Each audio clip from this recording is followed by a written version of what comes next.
नमस्कार, मैं हूं आदित्य राजपूत और आप देख रहे हैं दी न्यूज़ टाइम। आज हम भारत के विदेश नीति पर चर्चा करने जा रहे हैं। रूस जो कि हमारा पुराना मित्र रहा है, रूस से हमारे काफ़ी घनिष्ठ संबंध रहे हैं। रूस ने हमारा कई ऐसे मौक़ों पर साथ दिया है जब हमें एक अच्छे दोस्त की ज़रूरत थी। लेकिन अगर देखा जाए, विश्व में अभी द्विपक्षीय संबंध के समीकरण बदल रहे हैं और नए रिश्ते पनप रहे हैं, जहां अमेरिका भारत के करीब आ रहा है, या यूं कहें कि नाटो देश भारत के करीब आता दिख रहा है, तो वहीं रूस चीन के करीब जाता दिख रहा है। और इसमें हमारे जो भी विदेश नीति बनाने वाले रहे हैं, उन्हें कहीं ना कहीं फिर से विचार कर नए समीकरण और नए मित्र की कहीं ना कहीं ज़रूरत पड़ने वाली है। और हमारे देश के हित को ध्यान में रखते हुए इन रिश्तों को कहीं ना कहीं कायम करना होगा।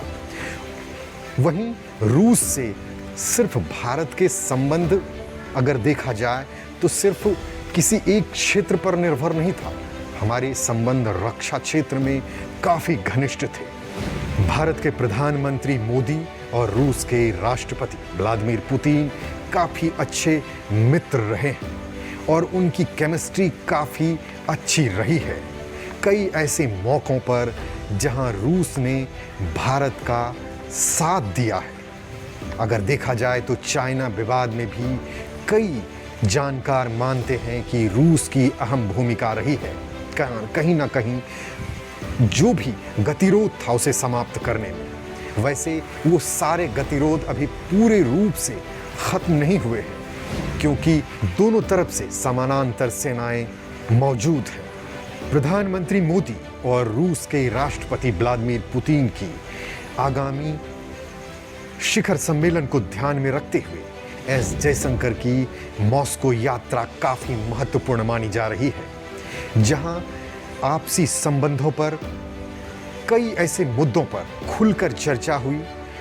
अफगानिस्तान मुद्दों से लेकर भारत के रक्षा क्षेत्र में रूस के किस तरीके से सहयोग कर सकता है, उन सारी मुद्दों पर बात तो हुई ही, लेकिन कहीं ना कहीं अपने जो व्यापारिक संबंध हैं उसे $30 अरब तक ले जाने के लिए 2025 का वर्ष तय किया गया।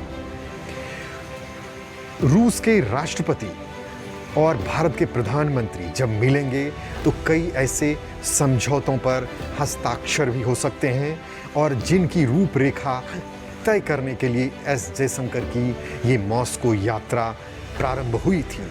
लेकिन इस यात्रा में एक अगला पड़ाव जो है वो काफ़ी दिलचस्प नज़र आ रहा है।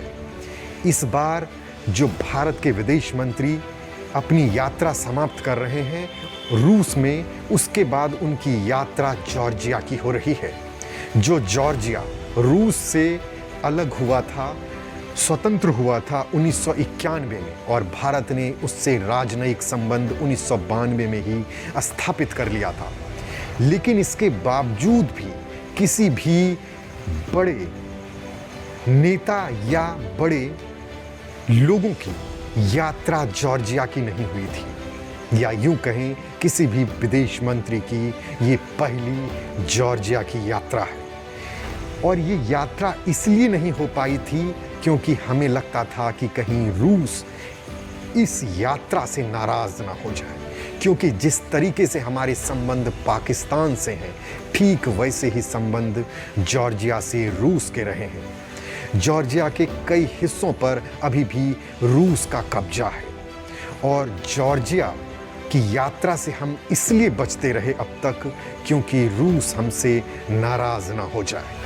लेकिन भारत की मौजूदा सरकार ने ये फैसला लिया कि वो जॉर्जिया से अच्छे संबंध स्थापित करेगा, क्योंकि अपनी स्वतंत्र विदेश नीति के मद्देनज़र हमारे देश के हितों को ध्यान में रखकर हमें किन राष्ट्र से किस तरीके के संबंध रखने हैं, ये हमें स्वयं तय करना चाहिए, ना कि किसी भी देश को तय करने का अधिकार है। और कहीं ना कहीं इस यात्रा के पीछे मौजूदा सरकार की सोच और मजबूती का एक संदेश दिखाई देता है और ये रूस के लिए भी संकेत है, क्योंकि पिछले दिनों जब रूस के विदेश मंत्री भारत की यात्रा पर आए थे तो उन्होंने अपनी यात्रा समाप्त करके पाकिस्तान की यात्रा की थी। और इतना ही नहीं, भारत के विरोध के बाद पाकिस्तान की सेना और रूस की सेना ने युद्धाभ्यास भी संयुक्त किया था, जिससे भारत को कहीं ना कहीं अपनी विदेश नीति में, जो कि जॉर्जिया से अब तक हमारे संबंध अच्छे नहीं बना पाए थे हम, कहीं ना कहीं ये रूस को भी संकेत है कि हम अपनी विदेश नीति को स्वयं तय करते हैं।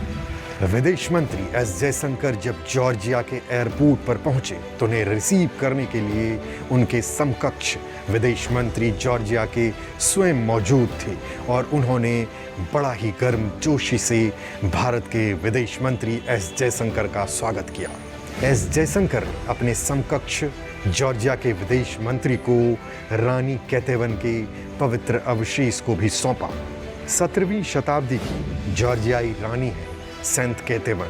पुर्तगाली शासन के दौरान उनका गोवा में शहादत हो गया था। मध्यकालीन पुर्तगाली अभिलेखों के आधार पर उनके अवशेष 2005 में ओल्ड गोवा के सेंट अगस्टाइन कॉन्वेंट में मिले थे, जिन्हें भारत के विदेश मंत्री एस जयशंकर ने जॉर्जिया के विदेश मंत्री को सौंपा और कहा, ये काफ़ी भावुक पल है।